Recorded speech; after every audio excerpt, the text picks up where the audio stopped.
As Ali mentioned, I'm going to be talking about butterflies, a bit about moths, a bit about shield bugs, oh my goodness, and a very tiny bit about plants. And where I've kind of come from with this presentation is really give you a bit of information about what we found at the site, but also just to hopefully give you some thoughts about different resources and sort of gateways into these different groups. Very quickly to recap about why biological recording is so important. As you can see here, so we're talking about getting data on all the different species that we find, or as many as we can. And this is really important for loads of reasons. It's really important for us to understand what species are at a site, how they're doing, how their populations are changing, so that we can understand what the sort of diversity is, how it might be changing in response to management that we're undertaking. If there are different interactions between species, you can see that kind of thing as well. And it's also really important in a sort of very resource limited sector like nature conservation to be able to identify priorities, to have this alert system, as you can see there as well. And it's also really important as well when you're undertaking management work to have a baseline to understand how different species are responding to the work that you're doing, and whether it's being effective, having the sort of impact that you like. So as a result of the importance of biodiversity recording and monitoring, there are tons of different recording schemes. So there's a few to go and have a look out for later on. But as I said, I'm going to just be focusing in on a few groups today. So I'm going to start off with butterflies. And I had great fun earlier when I was putting these slides together, rifling through my butterfly photos, and it made me think, if you're in Sussex, be glad you're not in Bulgaria. And I say that for two reasons. Actually, we're really lucky in Sussex. We've got loads and loads of the UK's butterfly species, which is really nice. But actually, it's much more straightforward when you're learning butterflies here. Once you go over to mainland Europe, it becomes a lot more complicated with groups like these. These are the blues. I dread to think how many are in this picture. Quite a few different species there. So actually in the UK, we have 59 species of butterfly, if we're including our two most common migrant species. So I haven't labelled all of the photos, so I'll tell you what these are. So clouded yellow here on the left, oops, there we go, and the lovely painted lady on the right. So two regular migrant species that we have coming in every year to visit us.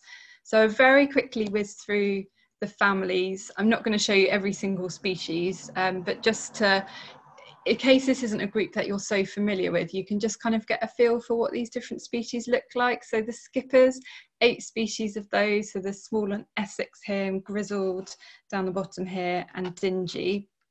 All of the species I'm showing you, you'll find in Sussex, by the way.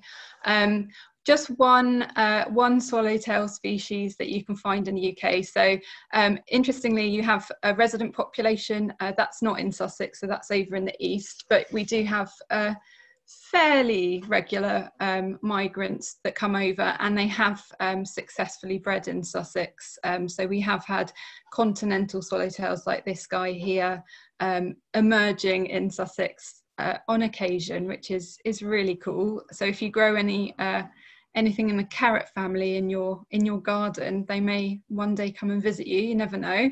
The whites and the yellows, so there's 8 species of those. So again, we've got our lovely clouded yellow here, small white, brimstone and orange tip. So that's the female without the orange tips there, and actually the female brimstone as well. And then the Lycaenidae, so that's our hairstreaks, coppers and blues, as you can see. So 15 different species. And this is probably the group where people maybe feel the least confident. Well, that and maybe the fritillaries as well. So the blues can be a little bit confusing, but I'll give you some ideas of some resources you can use in a little while. So we've got common blues here, a little roost of common blues. That was on a very drizzly day. Holly blue, small copper. And this, I don't care if you don't think this is the best photo you've ever seen on a brown hair streak. To me, this one is everything, because this brown hair streak was at my allotment. So I was very pleased with that one. And then we have one representative of quite a sort of tropical family of butterflies, the metal marks. So this is the beautiful Duke of Burgundy. And again, this is a species you can see if you head up onto the downs in particular areas. So it's quite a sort of sedentary species that feeds on cowslips and primroses, the larvae. And then by far the biggest family of butterflies in the UK, and actually the biggest family as I understand it globally, are the Nymphalidae. So 26 species of these guys in the UK. So the wonderful purple emperor here, the gatekeeper, which isn't out yet, I don't think, but will be imminent, comma, and this is beautiful dark green fritillary. So another sort of species you'll see more up on the downs. So at the Epic site on Friday, we had 11 species of butterfly, which is great. Well, I say I had 10 species, and then after I left, Tom and Ali had a mass emergence of marbled white, which is really lovely. So as Tom picked out his top 5 of some of the species that we saw in his presentation, I thought I'd do the same and give you some reasons to why. So the lovely marbled white, which incidentally isn't a white, it's a brown. It's in with the Nymphalidae, this one. So the marbled white are just sort of emerging now, and that definitely deserves to be in the top 5 because of this mass emergence that was seen. Small copper is just a lovely little sort of bright butterfly, and that was my first one that I saw at the Epic site for the year. Lovely large skipper, so you can see these nice checkedy wings. That's a really good way to tell this one apart from the small skipper, the Essex skipper, that you'll also start to see now, and the lovely small tortoiseshell. And I've put my number 1 as peacock because how can you not love a butterfly that hisses? So this one has got a really great defense where it rubs its wings together to scare off mammalian predators, as well as these beautiful eye spots that you can see here. So before I quickly dive into a bit about butterfly surveys and also resources, if anyone is just sort of getting into butterflies, Sussex really is a great county to be living in. We've got loads and loads of different species here. So we don't have all 59. No county would have all of them because some of them are very tied to particular areas, but we do have a really good complement of butterflies here. So we have lovely sort of species you can go and find up on the downs. So things like this tiny, and this really is a tiny species, the small blue here, the silver spotted skipper, which is a lovely thing that you can find up on the downs. A newly discovered species, so I think this one had a little bit of help establishing itself here, but this is the black hairstreak, should be flying now still, and a pearl-bordered fritillary, which is just hanging on, quite an early species that you can find in a couple of our woodlands, both in East and West Sussex. So if you're kind of really getting into butterflies, you know, have a look at the different species, get to know a little bit about their life history, get involved with the local branch of butterfly conservation, and you can go and look out for all these different species. So there's loads and loads of different survey and monitoring programs for butterflies. You might have heard of butterfly transects before. So there's it's actually, I've put it near the bottom, I guess because I didn't want to put people off. There's the really kind of hardcore version of butterfly surveying, which is the UK Butterfly Monitoring Scheme. And this is a transect. So a transect is and apologies if you know this already, a transect is a straight, not a straight line, it's a linear route, I should say. And you walk it at a steady pace and you will be recording butterflies 5 kilometres, not 5 kilometres, 5 metres either side of you. And I think it's maybe 5 meters above. I'd have to check that one. So anything outside of that you're not recording, and it's basically a standardized method which is sort of administered by Butterfly Conservation, fantastic NGO. And the idea is, ideally you would walk a UK BMS transect every single week during the sort of spring, summer, early autumn. So 26 counts a year, which is a lot. Realistically, in most years, you're not going to do that many because there will be weeks when the weather is not good for butterflies. So if it's too windy, if it's not warm enough, if it's not sunny enough, or if it's raining, then you can't do your transect. But the idea, if you're taking part in the UK BMS, is that you do as many as possible. There is a sort of pared down version of this survey, which is called the Wider Countryside Butterfly Survey. And you can see here, this requires just 2 to 4 visits per year. So it's much more manageable often for people to sort of fit in around their other commitments. So that's something to look into if butterflies is something you're really interested in. Just a couple of other things to sort of look out for. So there's things like first sightings. I find first sightings really useful. For those sort of competitive people, they really like to check first sightings just to see if they might have got the first gatekeeper of the year, for example. But actually I find it just useful as a bit of an aid memoir every year of, oh, when do the dingy skippers you know, when do they, oh God, I can't think of the word. When do they arise? I'm going to say that's the wrong word. Again, so you can go on to first sightings, which is on the Butterfly Conservation website, and you can see what's already flying. That's quite a useful thing to do. And then there's this lovely big butterfly count, which I'm sure lots of you have been involved with before. So you can do that in your garden, in your sort of local area, and it's basically a timed count. So you're recording everything that you can see, tallying it up for 15 minutes, and Butterfly Conservation will use that data. So the great thing about things like the UK BMS, so this transect scheme, is that it's a really long data set. This has been going for many, many, many years. So even if you started a new transect this summer, your data would already be quite powerful because you could already put it into context because of this, this long-running data set. So although on a site basis, 1 year's worth of data doesn't necessarily tell you that much, actually, because you can use national data, it's really kind of cool.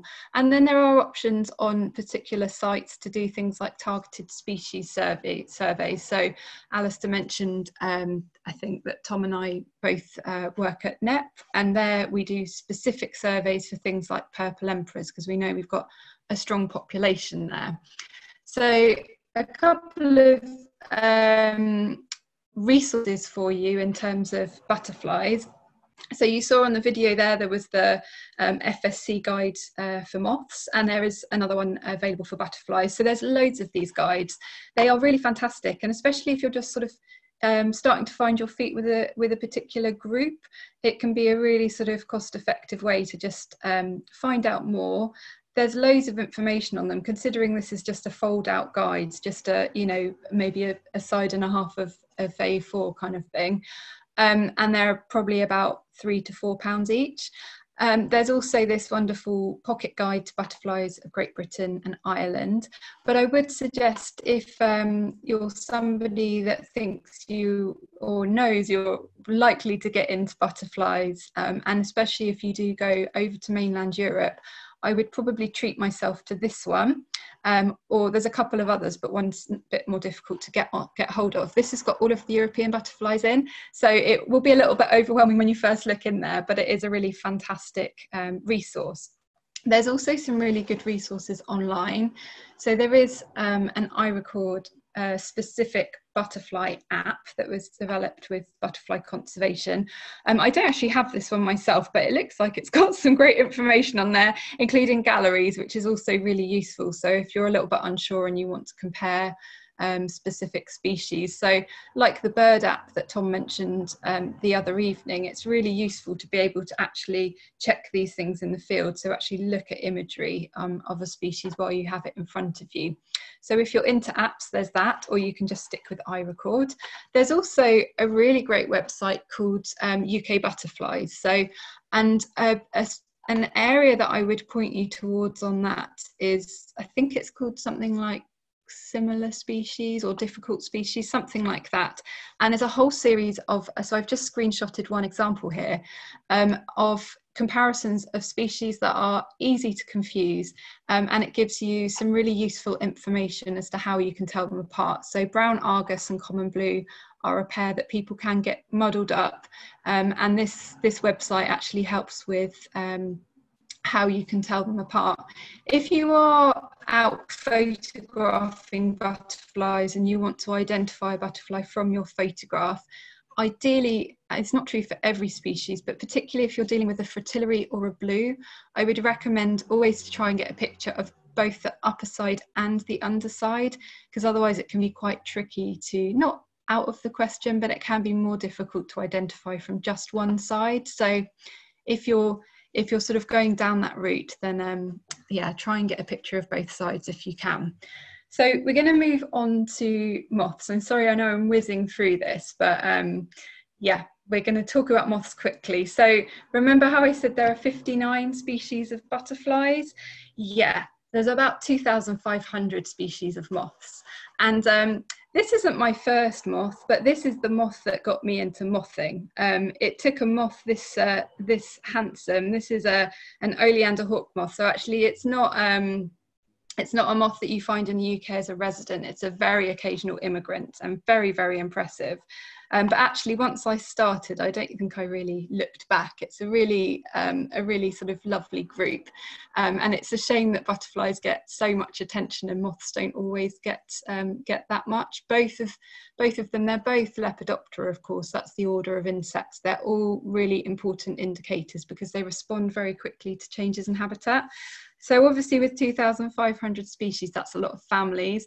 I don't even know how many there is in the UK. I'm not going to go into them all. So what I've got coming up is 5 or 6 slides just to give you a few different pictures of moths, which I'm just going to call this section Moths Are Great, because they really are. So I'm just going to go through a few pictures of moths, and just for you to enjoy. If you're not feeling convinced by them, I hope you will be afterwards, because I mean, look at that. It's just beautiful. Beautiful lobster moth there. These are ghost moths. So these guys, this is the male and the female. So this guy Lex, so he actually does a little swirling flight for a female. Loads and loads of gorgeous moths out. What is there not to like about these guys? And this is a really lovely one. So it's the Lapit, yes. One that looks like a fan, one that looks like a hornet, blue underwing, Clifton nonpareil. Beautiful things. So as I said, I'm not going to go into loads and loads about moths, just really to say that if it's not a sort of group that you've looked at before, you really, really should.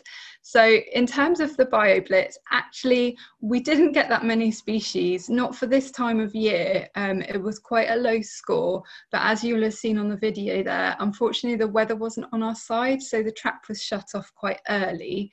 So we had 28 species of moths in the trap. So again, I picked out 5, and you might have spotted some of these on the video there. So burnished brass did get a little mention, and that is a really, I mean, the photo probably doesn't do it justice, but it's a really beautiful sort of iridescent moth here.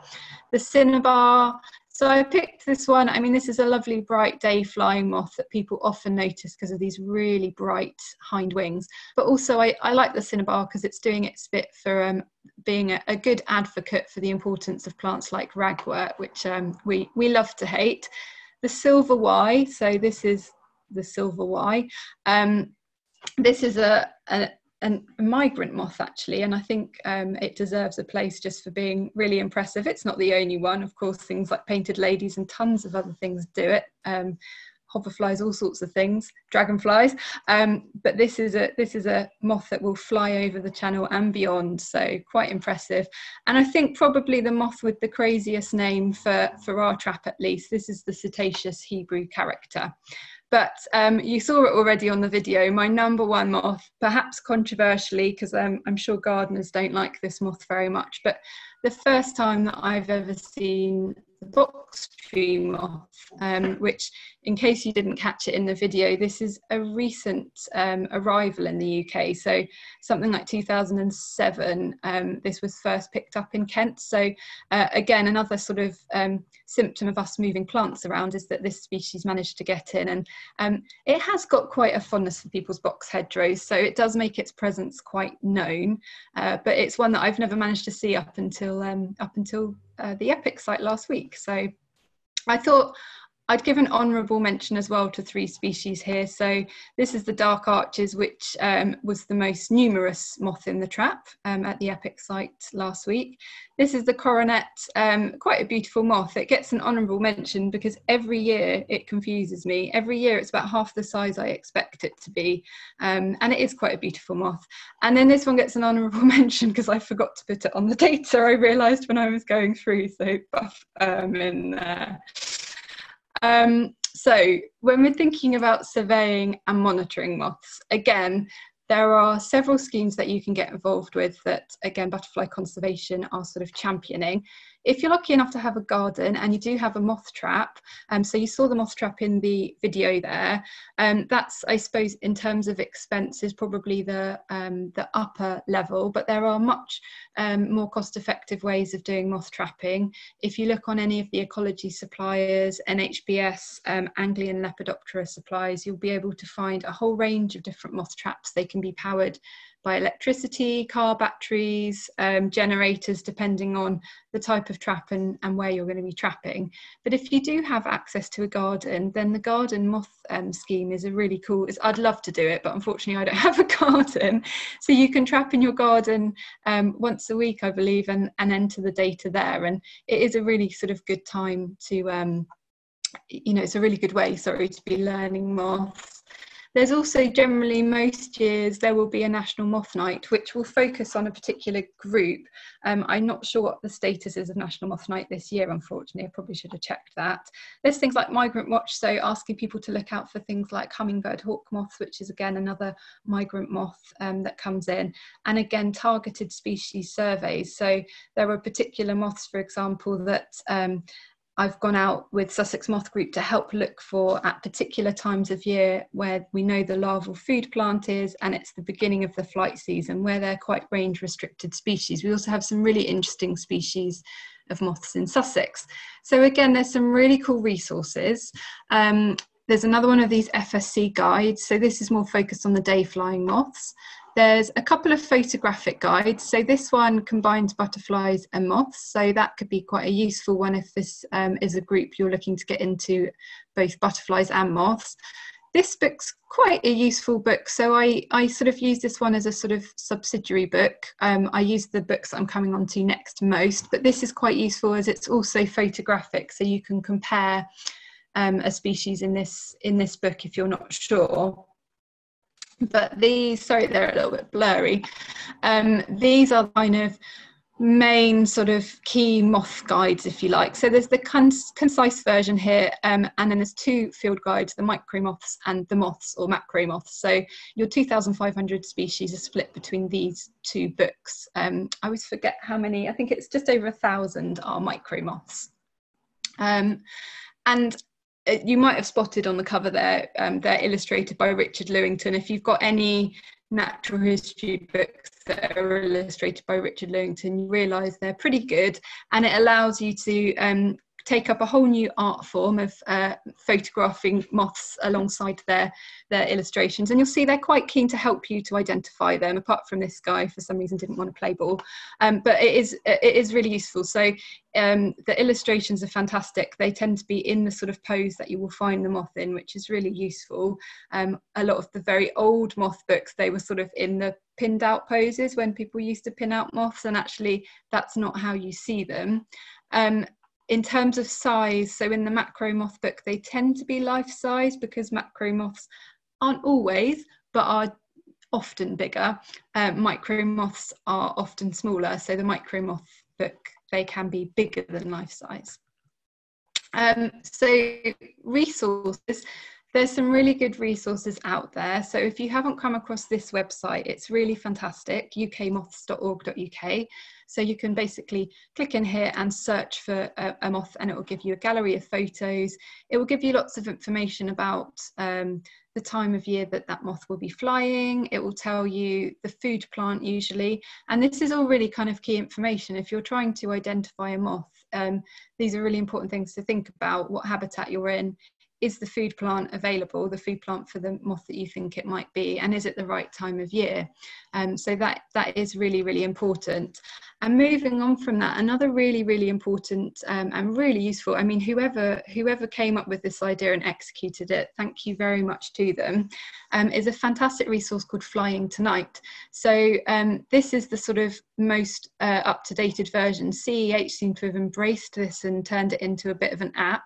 But it was started, I think, by some of the county moth groups. And what Flying Tonight does, basically, you can see, so I took this screenshot earlier today, is it tells you all of the moths that have been recorded on that date. So if you open up your trap on the 31st of December, New Year's Eve, and you don't know what moths you could be, you know, you could be one of 2,500 moths. Actually, 31st of December, it's going to be one of about 3 species of moths. But at this time of year, it could be a whole bunch of different moths. So this resource will really help you to narrow down what you've got. So that's definitely one to look out for if you're interested in moths. And then more locally, we're really lucky to have a very active moth group in Sussex, and they've got a fantastic website. So if you're trapping in Sussex, or if you're just interested in finding different moths in Sussex, and say you want to find an old lady in Sussex, so the website will tell you that old ladies, they like sugar, they like wine. So perhaps if you go out with some wine ropes into the woods, you may find an old lady. Also, it's quite useful to know where old ladies have been recorded before in Sussex. So you get a map here, and actually you can start to see from the colours here where the old ladies are usually found. And I'm sure that probably there are more old ladies in Sussex than have been recorded here. Also, there is this phenology chart here, which is also really important as well. So this is about the flight season. So you need to sort of have a look. If you think you found an old lady, you need to have a look at when are old ladies usually seen. And actually, well, yes, it could be any time now. Now is the time for old ladies. So that's a really cool resource to have a look at as well.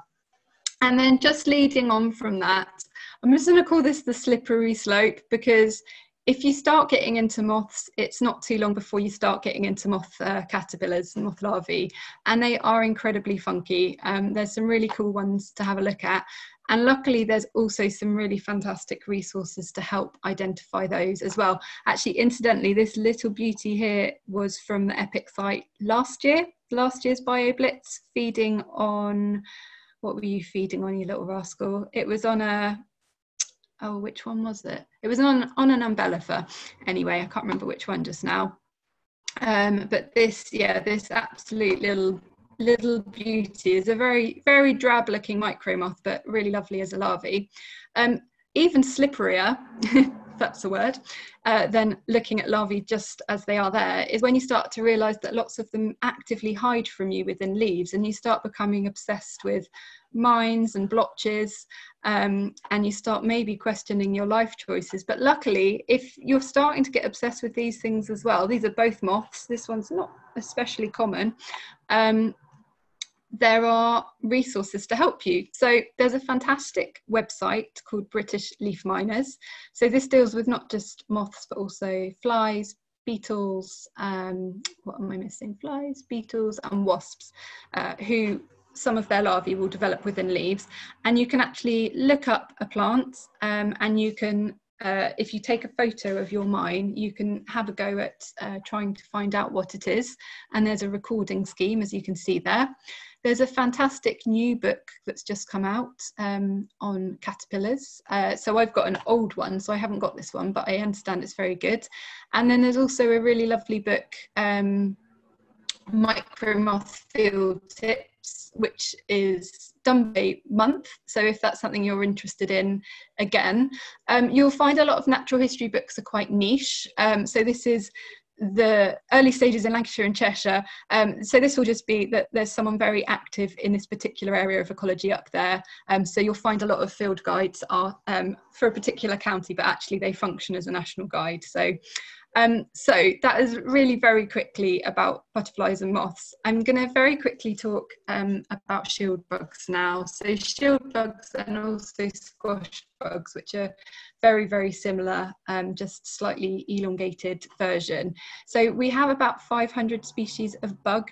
And when I say bug, I mean true bugs, so Heteroptera. So that's an order of insects. To steal a phrase off of Graham Lyons, he always says that beetles chew and bugs suck. So bugs have got this lovely long sucking tube.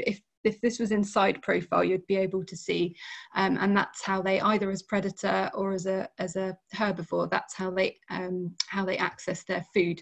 So I'm going to very quickly, as Tom did when he was talking about grasshoppers, just give you a few names for some of the bits of bug.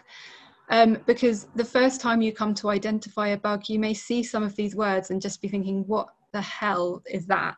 So at least if I can help to demystify some of these things for you and tell you the bits that you're most likely to be asked about. So the antennae, I'm sure that's one that you're all over. So 2 antennae here. For some of your bugs, you will be asked to look at coloration and patterning on the antennae. And then hopefully here you can see this sort of notch up the face of the bug. That's called its central lobe.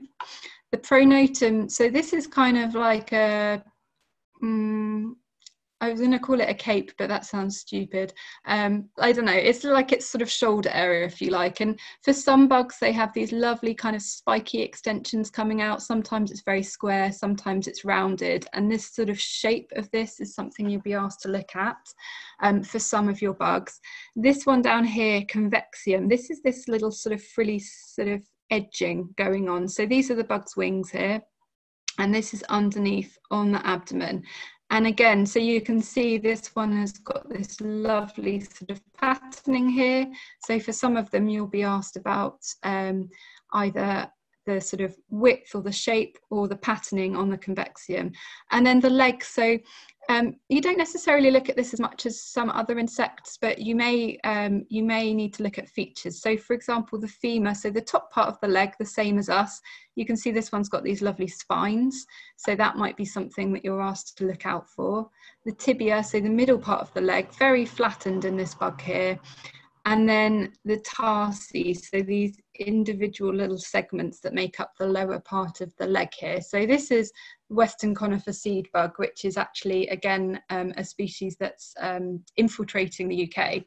And then a couple more sort of names for you. So we've had convexium already, but just to see it on another bug, so a green shield bug, and pronotum. You can hopefully start to make out on this bug, it's really pitted and sort of rough looking. And again, this is something, so for some of the bugs, they'll be very smooth, and for others, be very pitted. And this is another sort of feature that you can look out for. And then the scutellum, so this is this sort of triangular-y shaped bit here. In some bugs, this is much, much shorter. And again, the sort of shape of the scutellum, also for some of them, the coloration, so it might just be maybe a little bit orange at the bottom or something like that.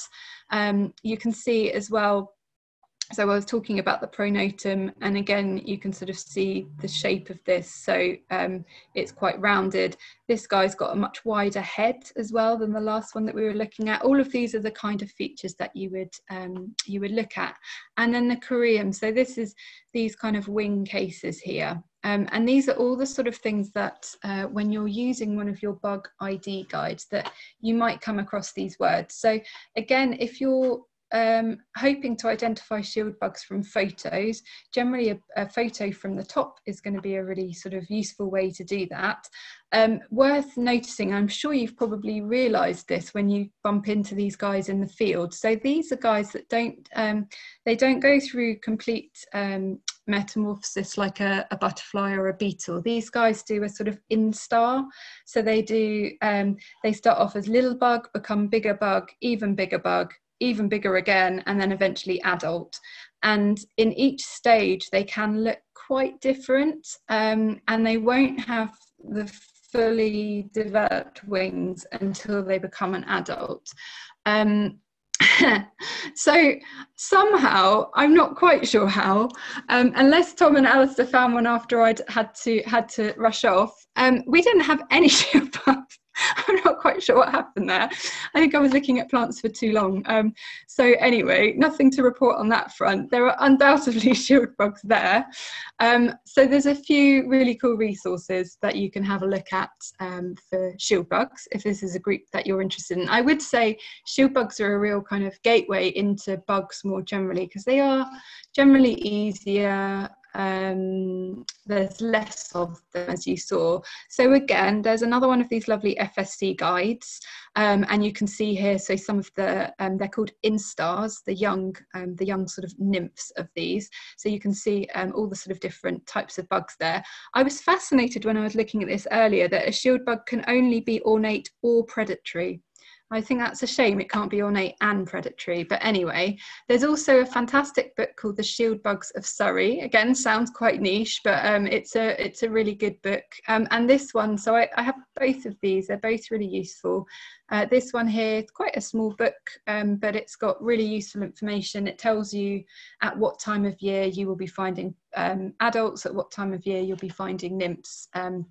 For example, there's a fantastic online resource which is called British Bugs, and this is the hard work of Tristan Bantock, and this has got all of the UK bugs, so not just shield bugs. So I've just screenshotted a bit of the shield bug page, and again you can see photos of all these different sort of nymph stages, the lovely parent bug where it gets its name from, but you can start to see how they do change as they develop.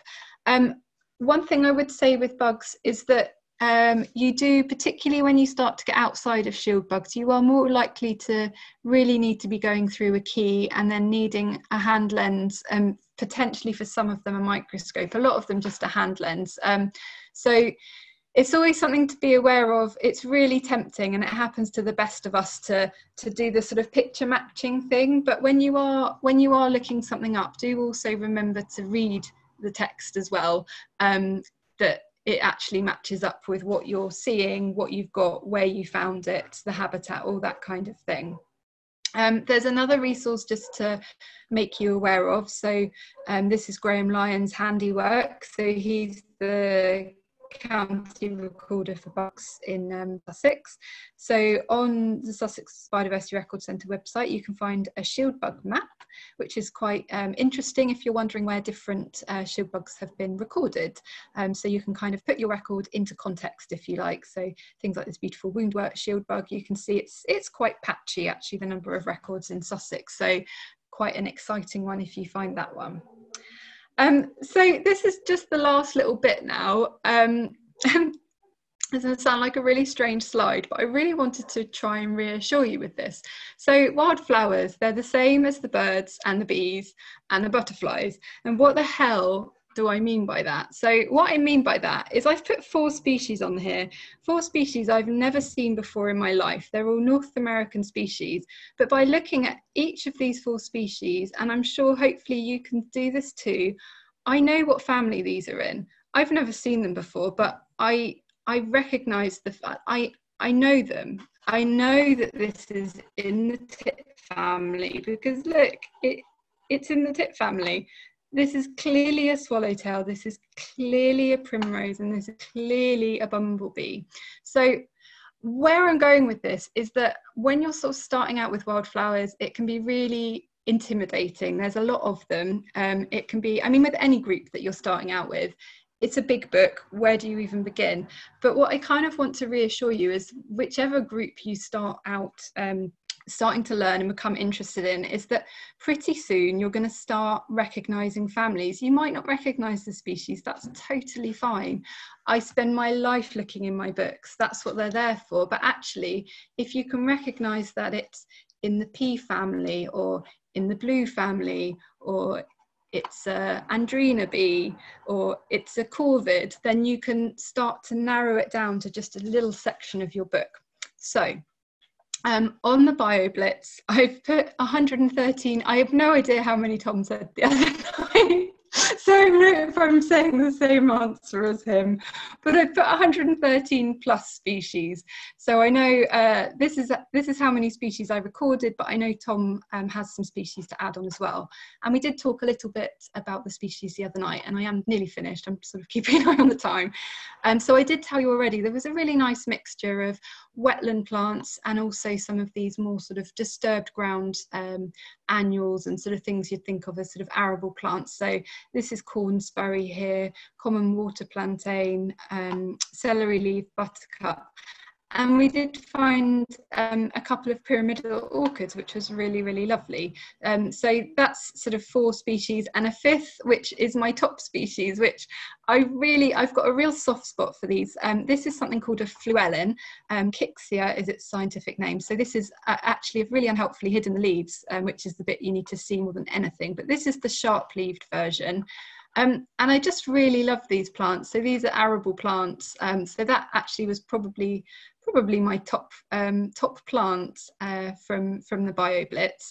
So I'm just going to really quickly round up with a couple of things about plants.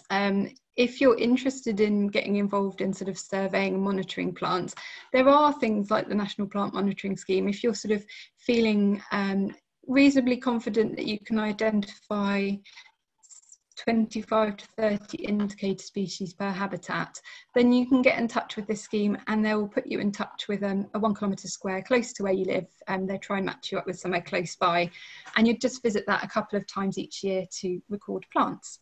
Again, there's loads and loads of resources out there to help with your plant ID. So there's lots of these FSC guides. They've kind of split them up really nicely into habitats. So you can grab one for all sorts of different habitats, from wet meadows to salt marshes to woodlands. So that just gives you, it just narrows it down to the sort of commoner species that you're going to find. And you can just start to get familiar with those sort of top families that you're going to meet up with. Again, there's much more comprehensive guides with quite big keys in them. So Collins and the Francis Rose guide as well. So that's the one that I use. Resources wise, the BSBI, so the Botanical Society for the British Isles, have got a great website with a species atlas. So I cut off the map, but you can basically search any species on there and you can see information about where you'd find it, information about where it's been recorded in the UK before. So that can be really useful as well as a resource. So I am finishing now, sorry, I'm a little bit over. So just to finish off and say, hopefully you'll have got from Tom's talk the other night and my talk this evening that there are loads and loads of different recording schemes out there, and there's loads of different ways to get involved if you're interested in recording species. So look, all these local groups, and there are others as well, they just don't have logos. So you could, that's supposed to say newsletter, you could sign up for the Sussex Biodiversity Record Centre's newsletter. You can have a look for your favourite Sussex recording group and maybe even join it. Get an iRecord account if you haven't got one already. Download an app or 4 if you're really into apps, and then also look out for these national recording schemes as well.